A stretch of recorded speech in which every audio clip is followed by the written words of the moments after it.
Hello everyone, and welcome to Retro Seller, where today we'll be taking a look at another Chinese handheld console, this one being the M17. But before we get into that, I'd like to talk about when I created this channel, which was about 3 years ago. And at the time, I had injured my left arm where I tore my bicep and had to have surgery on it. And because of this, I was out of work for about 6 months. And since I had a lot of time on my hand, I decided to start this channel. Well, as luck would have it, I've gone and done it again. And now I tore the bicep on my right arm. And I had to have surgery on this a little over 2 weeks ago. So once again, I'll be having some time off. So I'll probably have more of a chance to put some videos up on the channel now that I have a few more months off.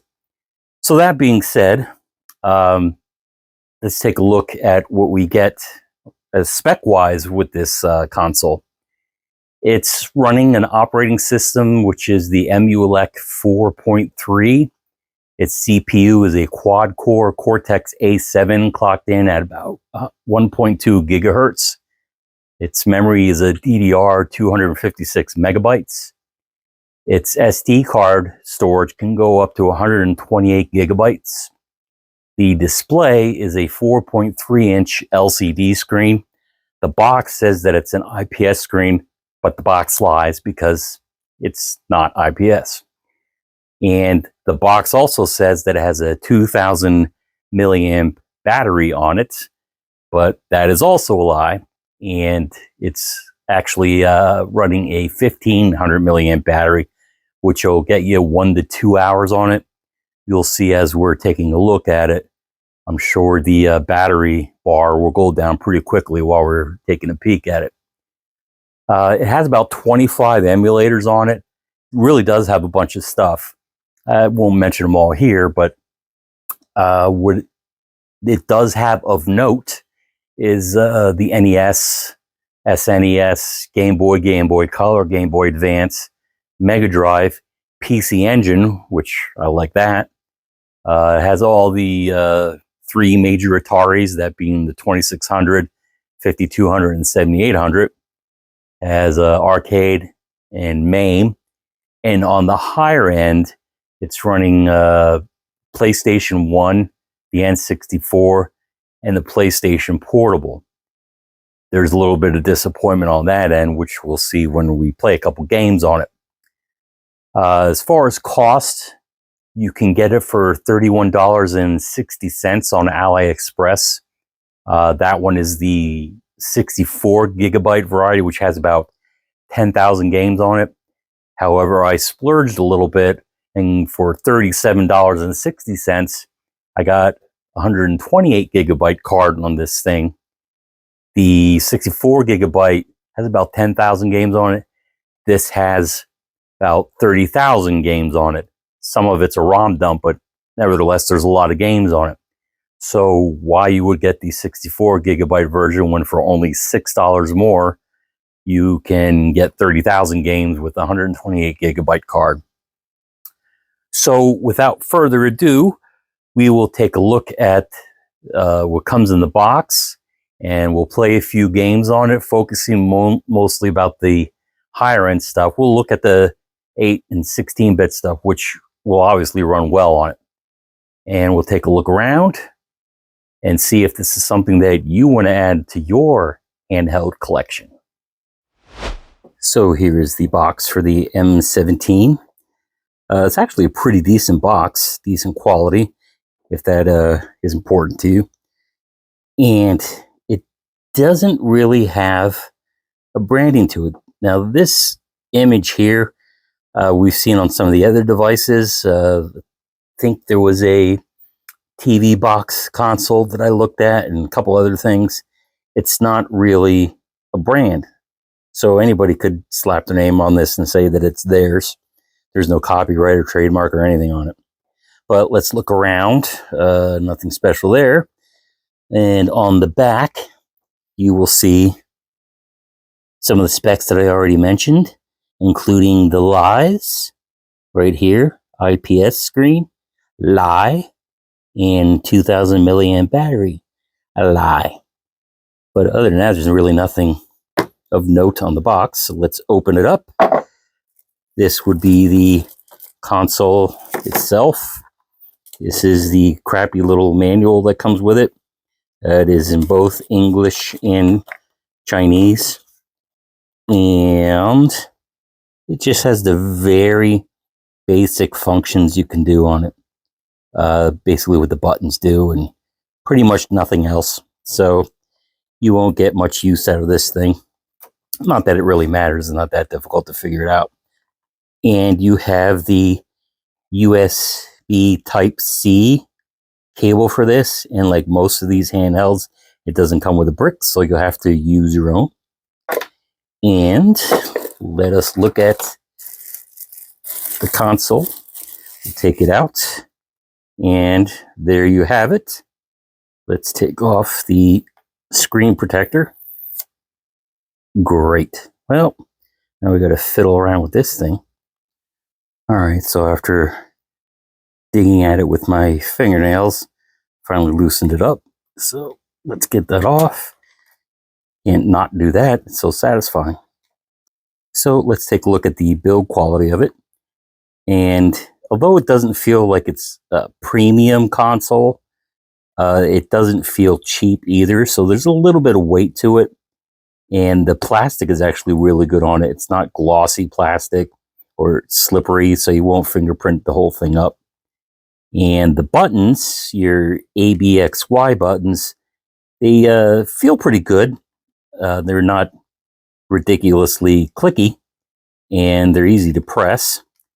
Your analog sticks are the Nintendo Switch style, and they're decent quality as well, although you can't depress them like you can on a Switch, but not many of the games on this would actually call for that anyway, so it doesn't matter. The D-pad, again, it's a good D-pad. It doesn't feel rubbery or anything. It's got a good travel to it. The bad thing about it is most of the games on this are going to mainly utilize the D-pad than the analog sticks. Most of your, 8-bit, 16-bit stuff in your fighting games are easier to play on this. Your 3D games, your 3D Marios and Silent Hill, Resident Evil, you use this easier, some racing games. But I would prefer, and this is my personal opinion, to have the D-pad up here because it's less comfortable down here than it would be just to have the D-pad up here. But that's personal preference. You also get the start button and a select button. These two buttons are your volume controls. And you have your L1 and R2 buttons here. They're pretty decent, slightly clicky, but not bad. And you have your left and right triggers. They're actually in a good position and they feel comfortable. The bad thing is with mine anyway, this trigger doesn't work as good. If you listen, you can hear. It's not really doing much of anything. Whereas this one, you hear it clicking. So this one has a little issue with it. You could press it somewhat, but when you're doing it like this, it doesn't work. So that's kind of disappointing. And up on the top, you have your USB-C charging, your audio out, your SD card, and your on and off switch. And on the back, if you look here, it has a mono speaker, which seems to be par for the course with a lot of the more budget consoles. But the speaker actually isn't that bad, but it would be more awesome if it were to have stereo speakers. So now we're going to turn this on, and you're going to see another slightly disappointing thing with this. The load screen to load up the MULEC takes a few minutes, a little bit of time. So I'm just going to speed through it a little bit.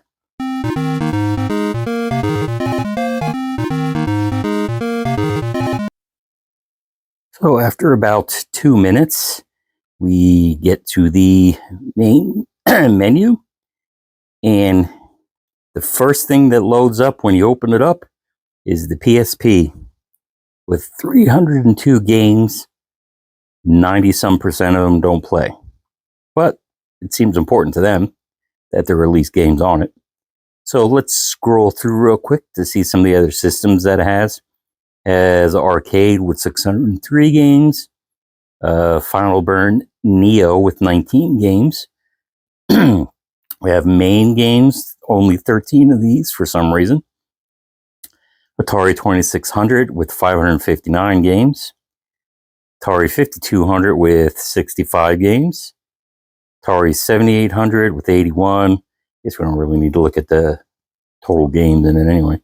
So we'll just scroll through Atari Lynx, CPS1, CPS2, CPS3, which you don't see on a lot of these lower end systems, PC Engine, NES, NES Hacks, how many of those there are, Nintendo Game Boy, Super Famicom, Super Nintendo, N64, Game Boy Color, Game Boy Advance, Sega Genesis, Sega Game Gear, Mega Drive, Neo Geo Pocket Color, Sony PlayStation, all games, which are 30,486, favorites, which I do have a few saved already, and back to PSP.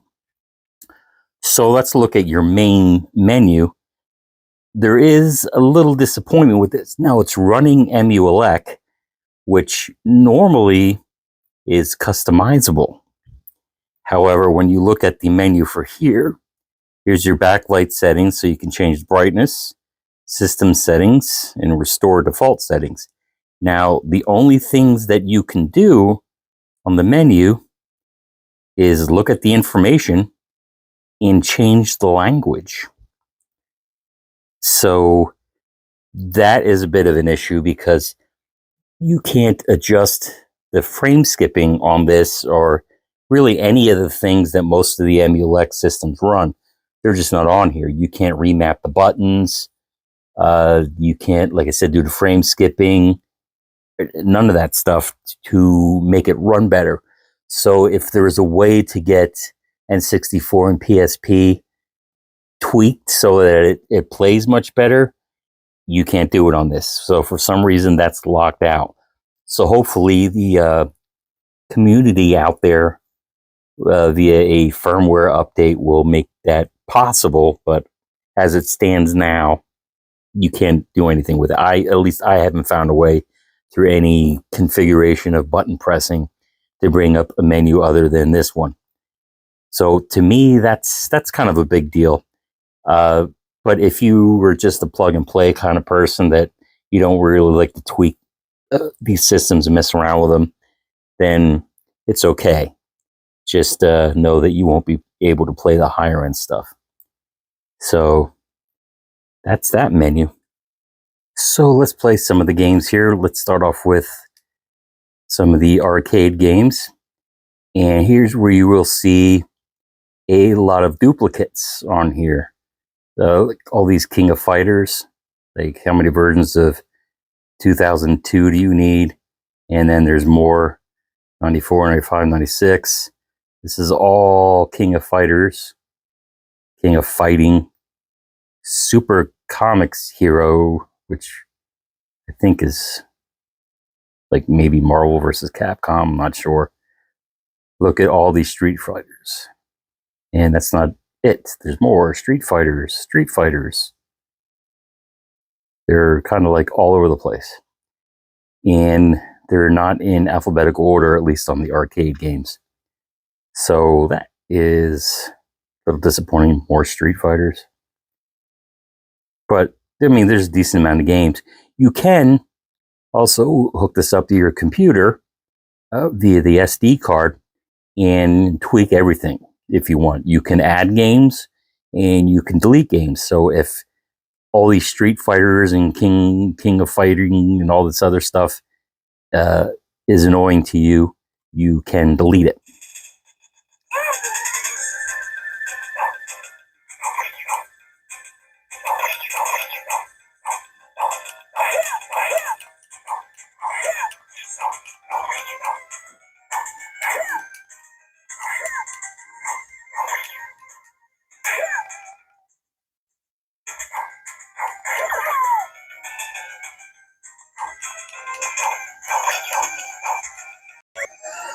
Now, if you want to get out of the game, if you press Start and Select, that brings you to this menu where you can save or load your games or quit.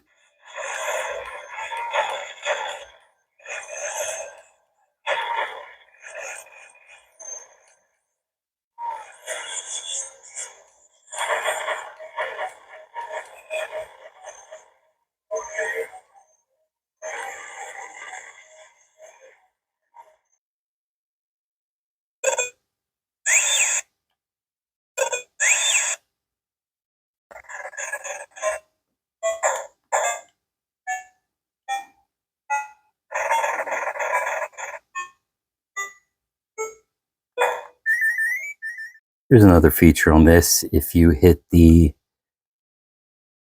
Y button, you can go into a quick search and pick out a game. So here's a problem that happens a lot when you use the search feature, which is the game just freezes up and you can't do anything. And no matter how long you sit here and wait, it won't do anything.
So one of the issues with this is that to do the special move, the buttons aren't mapped properly. Where you would normally hit these two, you have to hit the A and the Y button. So it's harder to pull that off. But I mean, PlayStation is playing somewhat okay on it. You have your occasional stutters on it, but overall, it's not bad.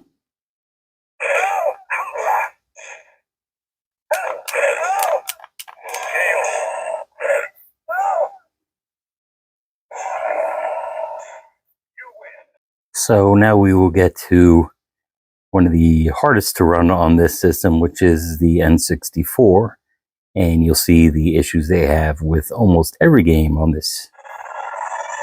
So here's your little audio issue with this.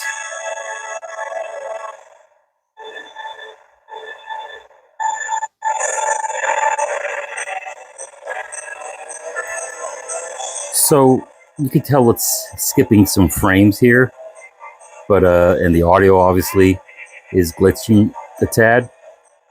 But this is probably one of the more playable games on the N64.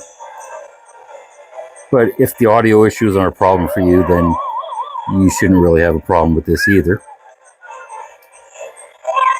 Some people say they don't care. I've heard in comments about other systems that I reviewed where they said that it wasn't a big deal. So that's up to your personal preference.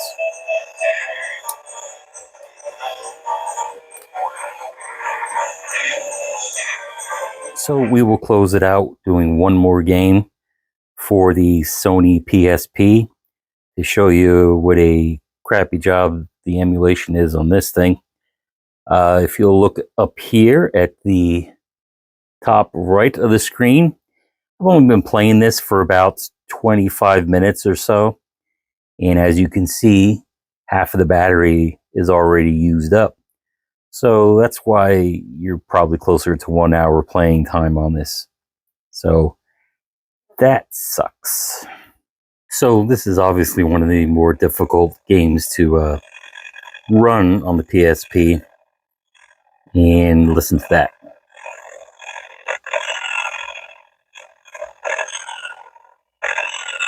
The audio is off on it. It's running very slow, skipping tons of frames here. And even though it's one of the more difficult games to run, almost every one of the PSP games will run like this, except for maybe some of the 2D stuff. But this isn't very playable, to be honest.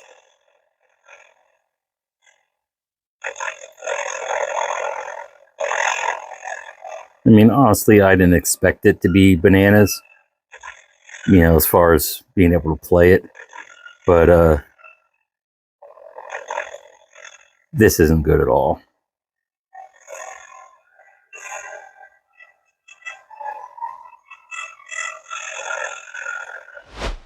Well, there you have it. That's our look at the M17. After really looking at it, it is disappointing with some of the things, like the screen not being IPS, but it's not bad. The viewing angles, as we saw, were good on it. The fact that it doesn't play PSP or N64 games well, most of the N64 games are unplayable.